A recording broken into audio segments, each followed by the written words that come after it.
Hey everyone, Ivana Taylor here. I wanted to talk to you today about a brand new project management tool that I have been playing with. Now, I've used a variety of them and I've spoken about a variety of them. This is one that is new to me, although I believe that a lot of online marketers use this tool very successfully. It's called Wrike. And if you are an entrepreneur, small business owner, and you run a virtual team, if you're a consultant and you have clients that you service that have different projects, and you bring in other small business owners that are part of your virtual team the way I do, I think, are going to love this tool. Let me take you inside and show you a little bit about how it works. So, I'm going to log in here. So now, of course, you would want to, profile yourself. That's usually the first thing I do. I get inside, I profile myself, make sure I like to put a picture of myself in there, especially for my team. It's always nice. Not everybody does that. You can go into your workspace, and this is, as you can see right here, let me give you a little bit of the layout. This is an important thing here. It is the plus button. It says that's where you create a new task. It took me forever to figure out where that was, and there it is. You can add users, manage your accounts. Let me show you what the add users section looks like. As you can see, I would like to stay on the free version as much as possible. In the free version, you get 5 users, and as you can see, 1, 2, 3, 4, 5. These are the core members of my team. As a user, they can add tasks and remove tasks and create folders and those kinds of things. So this particular one is reserved for myself and my subject matter experts who have tasks to add. When you invite someone, if they have the same domain as you, then they'll be part of your team. But since I run a virtual team, everyone on my team works for themselves, and so that's why they have these designations as external. My friend Vedran here has not approved it yet, so this is still new, like I said.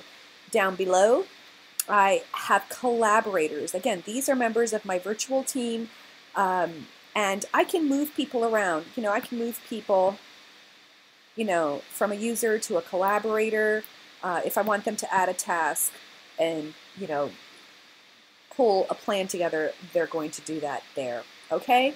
Now, let's head over to the most important place, which is the workspace. Let me show you the dashboard. Now, I'm going to focus right here on these folders. One of the really great features that Wrike has is it allows you to create folders. A friend of mine that I use Gmail, she uses the Mac email, and she says, oh, this is just like Mac's email. So if you use that, you're going to really love this. I love the folder system. I have major clients and business. These are all like business units or clients that I have here. Of course, here's me. And then what I do is I will put the projects that I'm working on with each client right here. So you can see all the important projects that are going on here. One of the other reasons that I really love this is because in a lot of ways, you guys, this is what brings your marketing plan to life.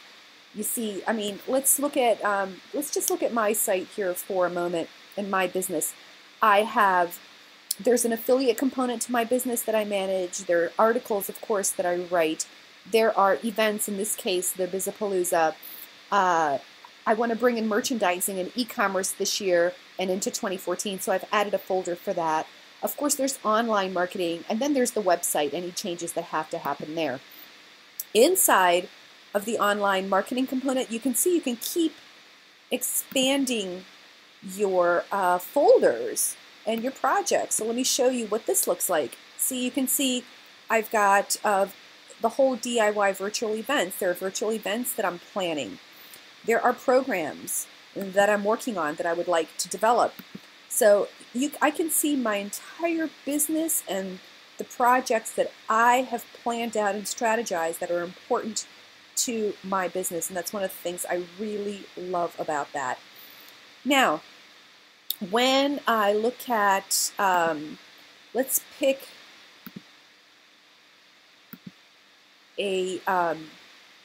I just picked a very simple one here. As you can see, I've clicked on the folder, and these are the tasks that are associated. I created the task and I assigned it to myself. Okay, so these are the topics that we're going to be blogging about here. And when you click on a task, it opens up, and here is a feature that I really love. You see this? This particular thing is included in QP blog posts, but since they are articles, I can actually, if I wanted to, attach it so you can have the same task appear in multiple folders, which is really awesome. I'm not going to do that for this one. You can set, here's another thing that's really interesting. You can set a planned activity, which is you can have a start date and a finish date. You can set a milestone, which is the time you want it to be completed, or you can do something called a backlogged activity, which is fantastic for an area where you know that there is, oh boy, that there is a task to be done, but let's say you want to have a template. So let me show you what I did here. I created templates for activities that I do often. And that would be, I believe I have events here somewhere. Okay, you see this here, it says DIY virtual event template.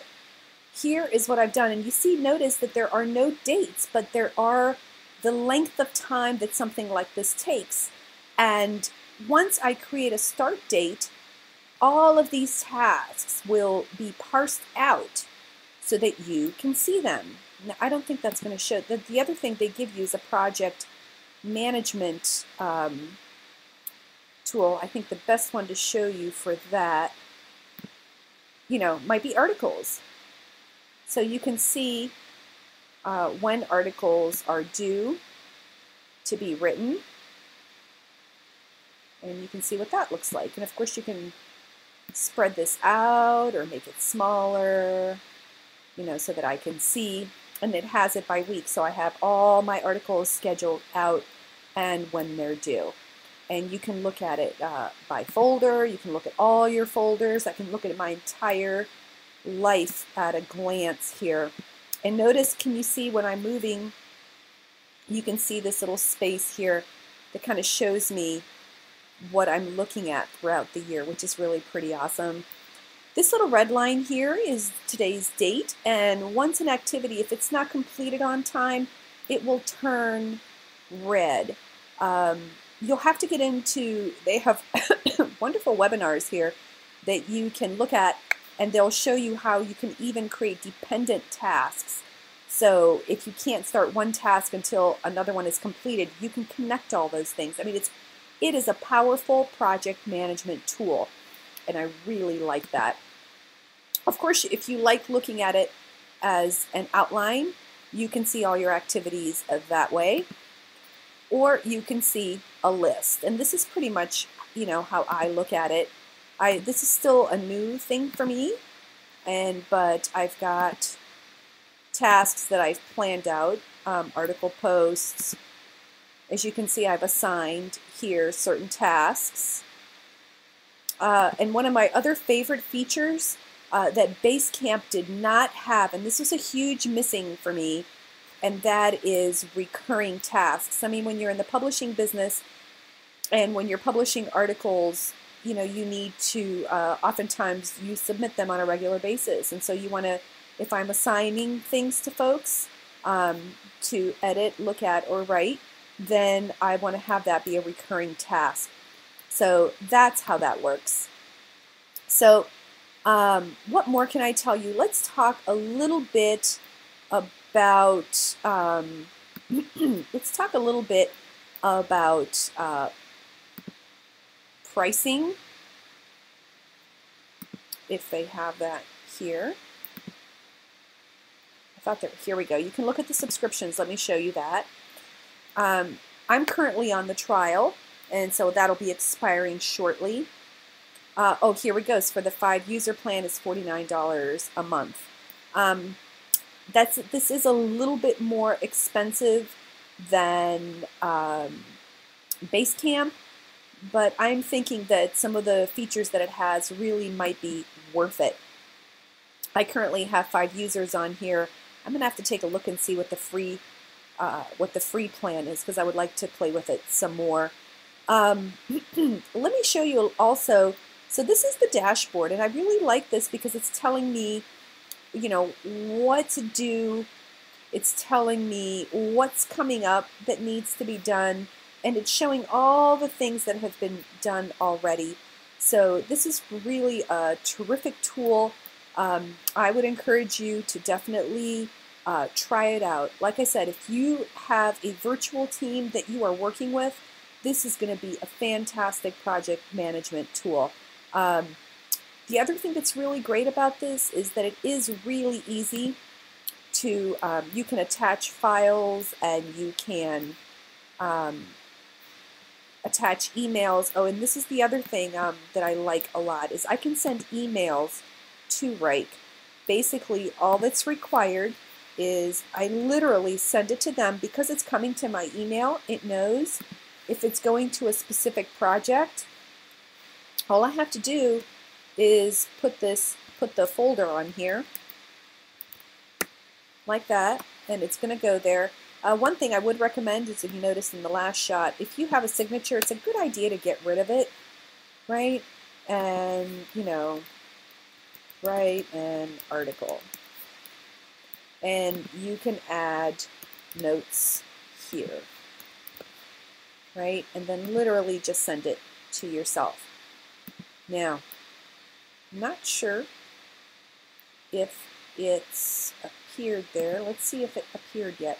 Nope, not yet. But at some point it will appear, and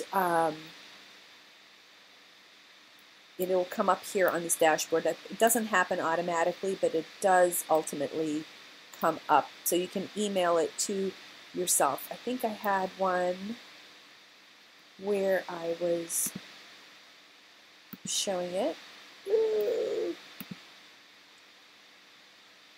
This one here. As you can see, this is an email that I sent to the task, so that I would have the link to where the articles were and track that project. So really, really fantastic tool. Oh, there it is. It showed up already. You can see it right there. And it said that it was assigned to me. And that's how that works. And of course, if you don't want it there, you can simply just delete it. And it's as easy as that. So you'll definitely want to check out Wrike and try the trial and see how it works for you. Hopefully you will like it as much as I do.